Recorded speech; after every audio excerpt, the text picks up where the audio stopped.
Namaku Zain. Sudah cukup lama aku menekuni hobiku ini sebagai seorang pelatih sanggar tari tradisional. Biasanya aku mengajar anak-anak kecil bahkan sampai dewasa. Ya, ini sebuah warisan yang harus dilestarikan. Dan ini bisa dibilang sanggar turun-temurun dari orang tuaku. Saat itu, anak-anak sanggar tariku akan mengikuti sebuah perlombaan tari tradisi yang diadakan di luar kota Bandung. Aku tidak berharap menang sih, tapi ya untuk pengalaman anak-anak saja. Sepertinya akan menarik. Kurang lebih 2 minggu kami intensif latihan, hingga waktu keberangkatan pun tiba. Kami bersama rombongan berangkat dari Bandung dengan menggunakan minibus. Kurang lebih saat itu ada 10 orang. Aku, ada 5 penari anak-anak, Rati dan Sukma asisten pelatih, dan ada perwakilan dari orang tua juga yang ikut.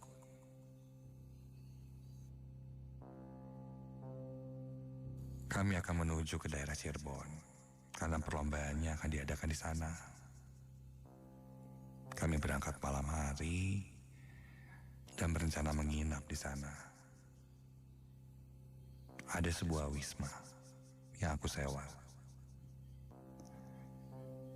Karena perlombaannya diadakan besok pagi, jadi jika mendadak dari Bandung, rasanya kasihan anak-anak akan kecapean di jalan dan nantinya tidak maksimal. Aku lihat anak-anak sepertinya sudah tidak sabar. Sepanjang perjalanan mereka terus berbicara dan bercanda.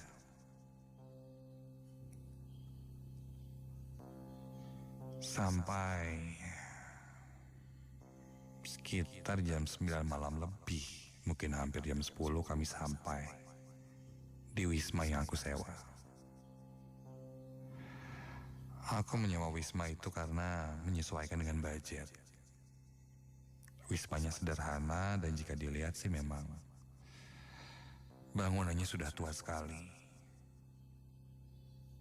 Ketika sampai di tempat parkir pun hanya ada minibus kami saja. Setelah aku check-in, aku lalu membagi kamar. Rati dan Sukma akan tidur bersama beberapa penari, sedang ibu-ibu perwakilan orang tua yang ikut akan sekamar dengan anaknya, dan aku sendirian. Setelah membagi kamar, kami masuk ke kamar masing-masing.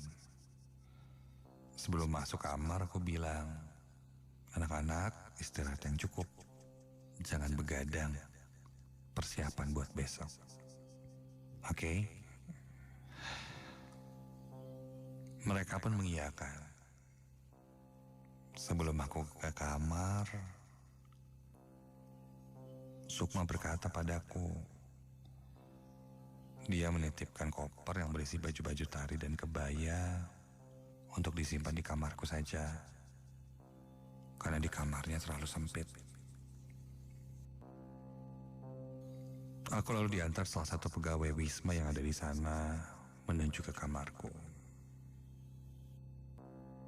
Kamarku agak mojok bisa dibilang. Jadi harus melewati beberapa lorong. Jalan di lorong wisma ini cukup gelap. Hanya lampu cahaya kuning temaram saja yang terlihat. Membuat kesan horor. Ya, kalau bisa dibilang, ini sih cocok untuk bikin konten serem, hantu-hantuan. Itu yang terlintas di pikiranku. Sampai di salah satu lorong, ada ruang yang kulewati. Semacam gazebo yang kulihat ada alat-alat musik gamelannya dipajang. Kontan aku bertanya, "Wih, ada gamelan, Kang?" Beliau menjawab, "Iya, ini punya yang ada di sini." "Suka dimainin, Pak?" Lanjut dia jawab, "Tidak, ini hanya disimpan di sini saja. Katanya tidak ada yang berani untuk memainkannya, karena itu punya yang ada di sini." Dalam hatiku, yang punya Wisma ini sepertinya sangat disegani dan dihormati sampai segitunya. Sampai di kamar, aku pun beristirahat. Kamarnya ya lumayan lah, nyaman dan dingin. Karena mungkin bangunan lama, dan aku sempat lihat ke sekeliling kamar ini, pohon-pohonnya rimbun. Aku membuka handphoneku sambil melihat-lihat Instagram. Sampai kulihat salah satu stories dari muridku yang sedang latihan menari-nari sambil tertawa-tawa. Bukannya tidur malah main HP, pikirku. Aku pun chat Sukma, bilang anak-anak istirahat. Sudah mau tengah malam. Suruh mereka tidur. Begitu kataku. Singkat cerita, waktu pun berlalu. Namun malam itu aku susah sekali terlelap. Entahlah. Yang awalnya kurasakan nyaman, tapi semakin menjelang malam, aku merasakan tidak nyaman. Sampai dari kejauhan aku mendengar suara anak-anak perempuan tertawa-tawa, diiringi sayup suara gamelan. Mereka kok masih latihan, bercanda malam-malam gini. Kontan aku keluar dari kamar, berjalan melewati lorong itu dan menuju ke kamar mereka. Aku mengetuk kamarnya. "Ratih, Sukma." Tak lama mereka keluar dan kulihat ke dalam. Suasana kamar sudah gelap dan kulihat anak-anak sudah tertidur. Ratih dan Sukma pun memperlihatkan wajah seperti mereka baru saja terbangun oleh ketukanku.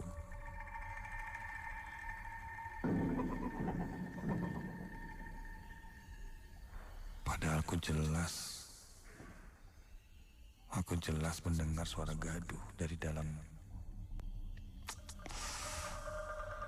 kamar mereka, tapi Ratih dan Sukma melihat ke arahku. Aku hanya bertanya, "Anak-anak tidur dari jam berapa?" Ratih menjawab, "Mungkin 1 jam yang lalu." Mendengar itu aku lalu pamit pergi. Aku berjalan kembali ke kamarku. Sampai ketika melewati lorong menuju kamar, kembali terdengar suara gamelan. Kali ini sangat jelas dan tercium wangi dupa yang menyengat. Suaranya terdengar dari ruangan gamelan yang ada di lorong.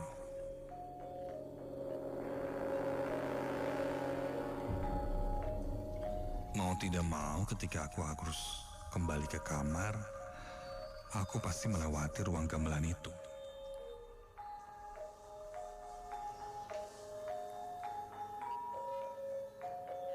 Dan ketika ku lewati, Astaga. Gamelan tersebut bersuara. Tapi tidak ada orang yang memainkannya. Gongnya pun terlihat bergetar dan alat lainnya pun ditabuh. Pemukulnya terlihat melayang-layang, terus menabuh alat-alat itu tanpa ada siapa-siapa. Kontan aku langsung berlari melewati ruangan itu secepat mungkin. Buru-buru aku masuk ke dalam kamar dan langsung mengunci pintu. Dan ketika kulihat di dalam kamar, koper pakaian yang berisi baju tari terlihat berantakan. Baju-bajunya berserakan.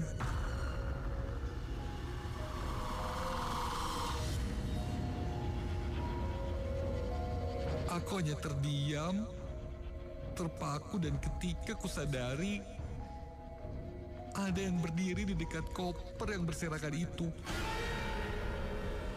mengambil salah satu sampur berwarna merah. Iya, ada yang mengambil selendang merah, seorang perempuan dengan kebaya lusuh. Wajahnya hancur tak karuan. Namun masih bisa kulihat matanya dengan rambutnya yang terurai berantakan. Dia mengalungkan sampur merahnya itu ke lehernya dan mulai menari. Mulai meliuk-liuk gerakan tarian. Sambil terdengar olehku, dia berkata,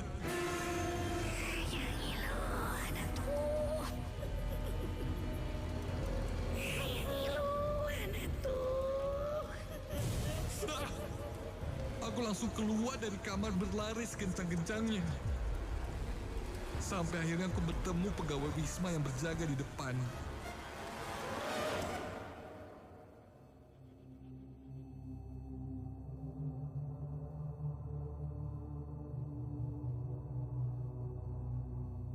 Aku lalu ditenangkannya dan langsung kuceritakan apa yang kulihat dan kualami. Pegawai itu berkata, itu yang punya di sini. Ternyata maksudnya yang punya di sini itu bukannya seperti pikiranku.